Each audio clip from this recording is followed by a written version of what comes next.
नमस्कार। मैं देवेश पाठक राजकीय विधि महाविद्यालय बूंदी के यूट्यूब चैनल के माध्यम से पुनः आपका हार्दिक स्वागत और अभिनंदन करता हूँ। आज हम जो विषय पढ़ने जा रहे हैं,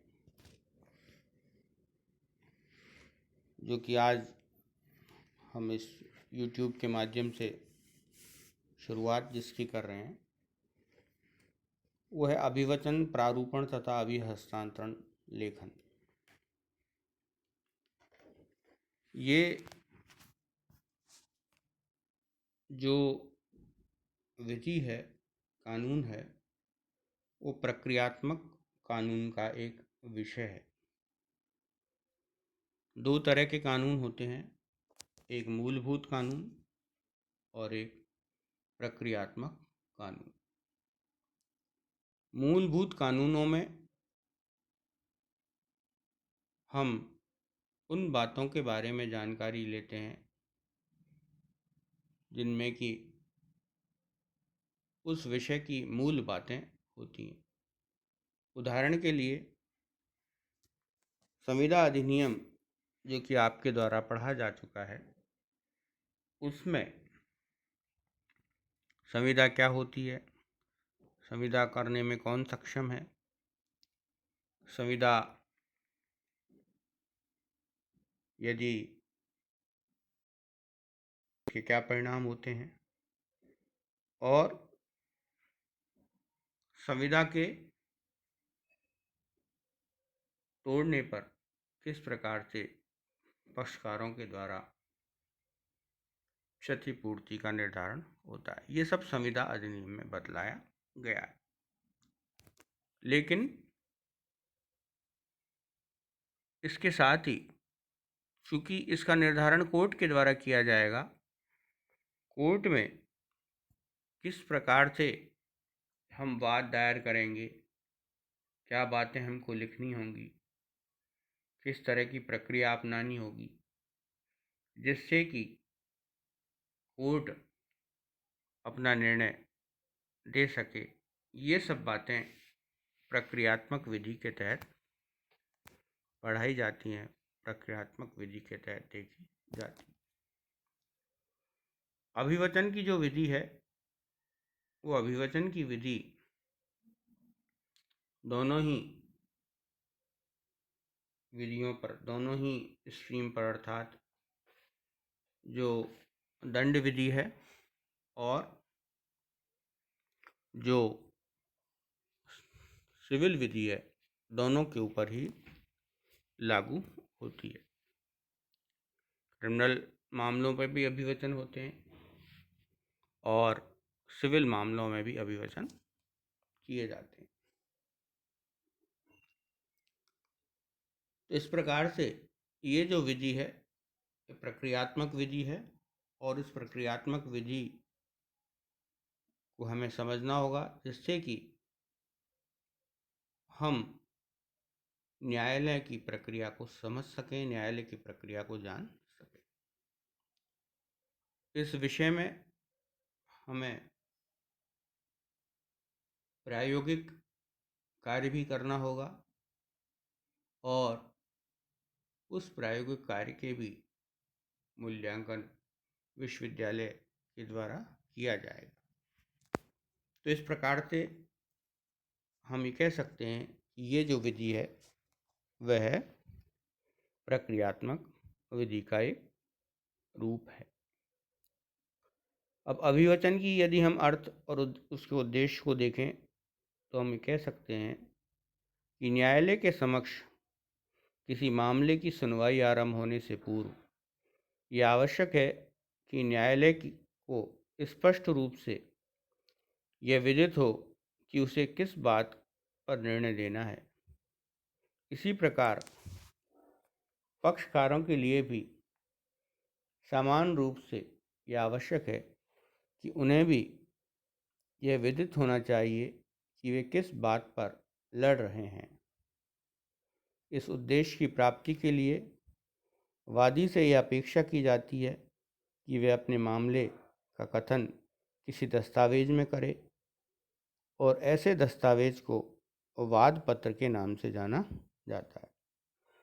जब वादी वाद पत्र न्यायालय में दाखिल करता है तब न्यायालय प्रतिवादी को सम्मन जारी कर उसमें उल्लिखित तिथि को न्यायालय में हाजिर होकर वाद पत्र पर अपना उत्तर प्रस्तुत करने के लिए आदेश देता है।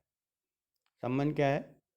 सम्मन न्यायालय की आदेशिका है जिसमें कि वह आदेश देता है कि निश्चित समय और तिथि पर संबंधित व्यक्ति न्यायालय में उपस्थित हो और अपना पक्ष रखे। प्रतिवादी से यह अपेक्षा की जाती है कि वह वाद पत्र में उल्लिखित बिंदुओं का अध्ययन और परीक्षण करने के उपरांत अपने कथनों के पक्ष में आधार प्रस्तुत करते हुए उन बिंदुओं को स्वीकार या इनकार करते हुए अपना उत्तर प्रस्तुत करे। वह दस्तावेज जिसमें प्रतिवादी का संकथन समाविष्ट होता है लिखित कथन या प्रतिवाद पत्र या जवाब दावा रिटन स्टेटमेंट के नाम से जाना जाता है। प्रतिवादी द्वारा लिखित कथन प्रस्तुत करने के उपरांत वादी को एक अवसर या मौका और मिलता है यदि लिखित कथन में प्रतिवादी की ओर से मुजराई का दावा होता है या कोई नए वाकयात प्रस्तुत किए जाते हैं तो वादी को उनका पुनः प्रत्युत्तर देने का अवसर मिलता है। वाद पत्र और लिखित कथन यही दो मुख्य दस्तावेज हैं जिनसे अभिवचन का सृजन होता है। दूसरे शब्दों में इस प्रकार कहा जा सकता है कि ऐसे कथनों और उत्तरों को ही अभिवचन कहते हैं। इसके संबंध में सिविल प्रक्रिया संहिता के आदेश 6 नियम 1 में यह कहा गया है कि अभिवचन का तात्पर्य वादपत्र अथवा लिखित कथन होगा। लीडिंग शैल मीन प्लेंट और रिटन स्टेटमेंट। किंतु यह परिभाषा व्यापक या विस्तृत परिभाषा नहीं है क्योंकि अभिवचनों के संबंध में कभी कभी मौलिक कार्रवाइयों में याचिकाओं, शपथ पत्रों, वादों के शपथ पत्रों के रूप में आपत्तियों के ज्ञापन और अपीलों के ज्ञापन आदि कतिपय अन्य दस्तावेज यद्यपि वे वाद पत्र या लिखित कथन के औपचारिक भागों के अनुरूप नहीं होते हैं को भी सम्मिलित करते हैं। सामान्यतः अभिवचन प्रस्तुत करने का अधिकार विस्तृत या व्यापक है और प्रतिवादी द्वारा लिखित कथन दाखिल कर दिए जाने के उपरांत उपर्युक्त वर्णित एक परिस्थिति के अतिरिक्त कोई भी अभिवचन प्रस्तुत नहीं किया जा सकता। किंतु इसका एक अपवाद सिविल प्रक्रिया संहिता के आदेश 8 नियम 1 में उल्लिखित है कि न्यायालय के आदेश से पश्चातवर्ती अभिवचन दाखिल किए जा सकते हैं।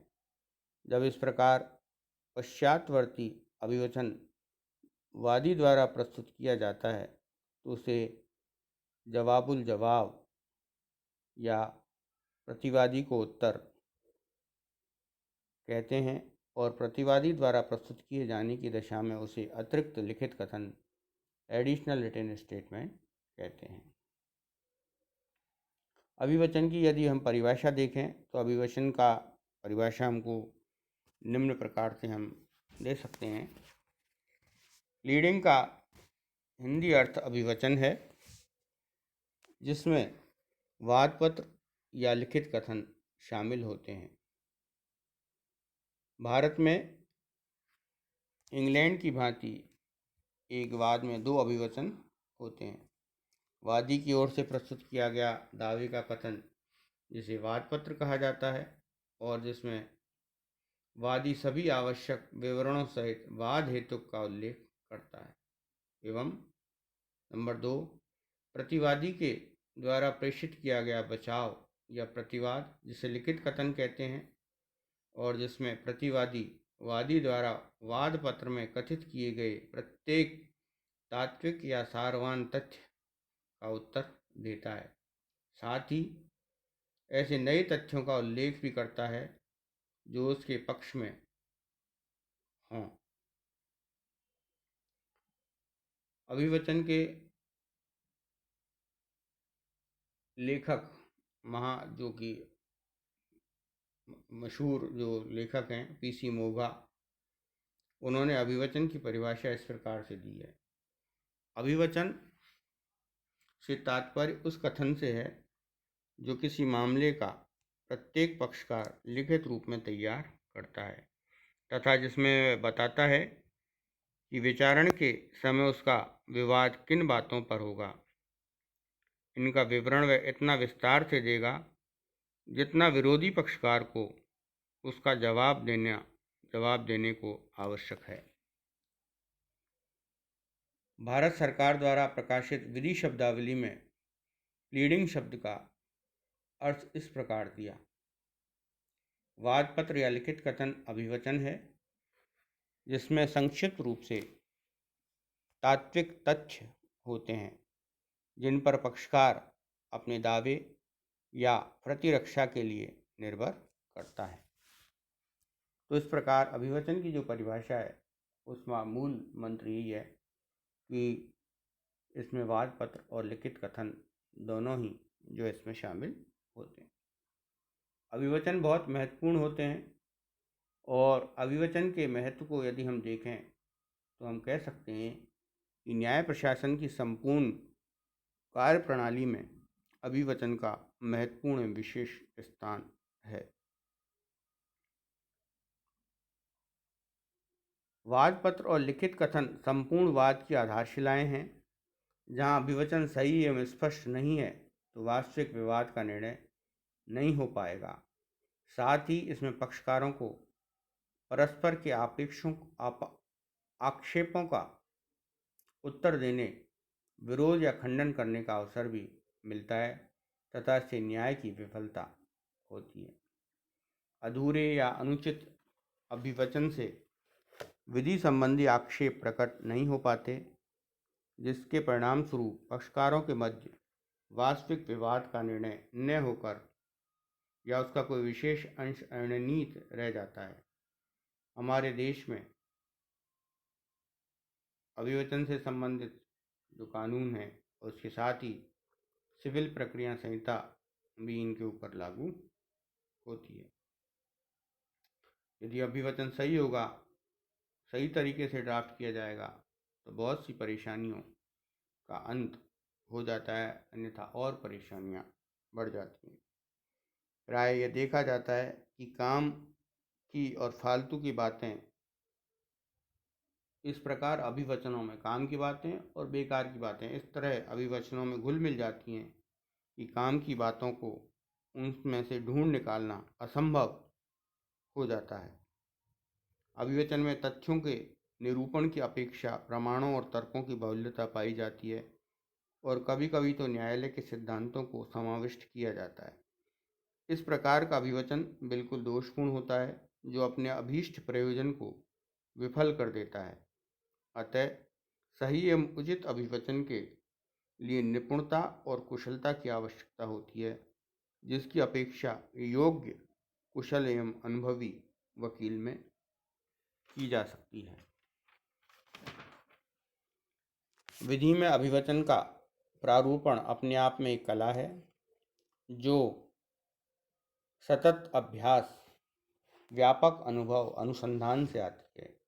एक अच्छे वकील को अच्छा प्रारूपकार भी बनना पड़ता है जिससे अभिवचनों की यथार्थता को, सुनिश्चितता को प्राप्त किया जा सके और यही यथार्थता किसी मुकदमे की सफलता के लिए आधारशिला होती है।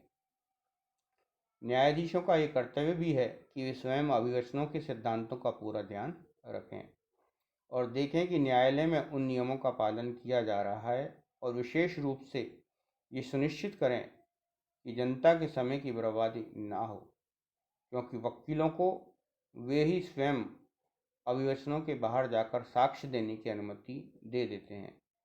इस दिशा में हमारे न्यायालय सजग होकर न्याय के हित में कार्य करने के लिए कर्तव्यबद्ध हैं। यह सुनिश्चित है कि ऐसे मामलों में जिनका कि अभिवचन नहीं किया गया है, कोई साक्ष्य नहीं दिया जा सकता, और यदि दिया भी गया है तो उसके समर्थन में प्राकथन के अभाव में उसका अवलोकन नहीं किया जा सकता। न्यायालय का यह कर्तव्य है कि यह निश्चित और निर्धारित करे कि पक्षकार द्वारा प्रस्तुत किए गए विलेख अभिवचन में कथित तथ्यों को प्रमाणित करते हैं या नहीं। इस प्रकार अभिवचन बहुत ही महत्वपूर्ण है और अभिवचन का महत्व इन बातों से स्पष्ट होता है। इसके आगे हम नेक्स्ट वीडियो में जो है इसके बारे में और चर्चा करेंगे कि अभिवचन का जो उद्देश्य है वो क्या है। धन्यवाद।